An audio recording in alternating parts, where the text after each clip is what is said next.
to Tripura Info News Update. প্রবল বৃষ্টিকে উপেক্ষা করে বিলোনিয়া কলেজে ছাত্রদের আন্দোলন অব্যাহত।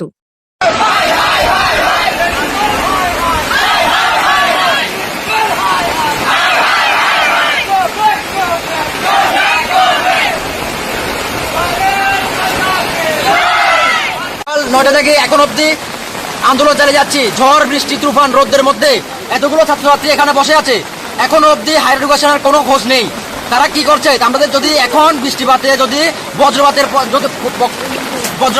ফলে যদি কোনো ছাত্রছাত্রীর ক্ষতি হয়, এই দায়ভার কে নেবে?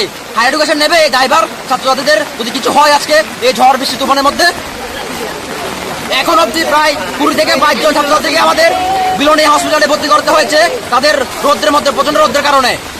এখন অব্দি কোনো খোঁজ নেই হায়ার এডুকেশনের।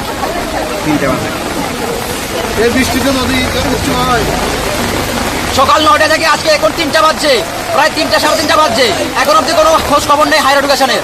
বারবার দেখুন, আপনারা দেখতে পাচ্ছেন এখানে অ্যাম্বুলেন্স আসছে, বারবার স্টুডেন্টদের নিয়ে যাচ্ছে। দেখুন আপনারা,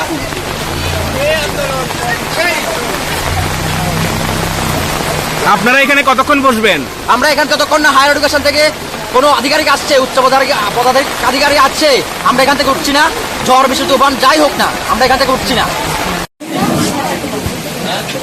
আপনারা 3 জন তো অসুস্থ হয়েছিলেন এবং আপনাদের বিলোনিয়া যে সাব ডিভিশন হসপিটাল আছে ওটাতে স্থানান্তর করা হয়েছিল।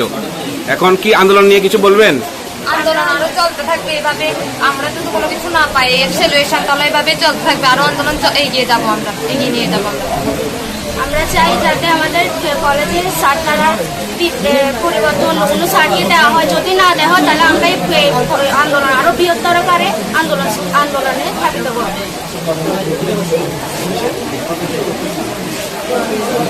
To Tripura Info and press the bell icon so that you never miss any latest updates and news on Tripura.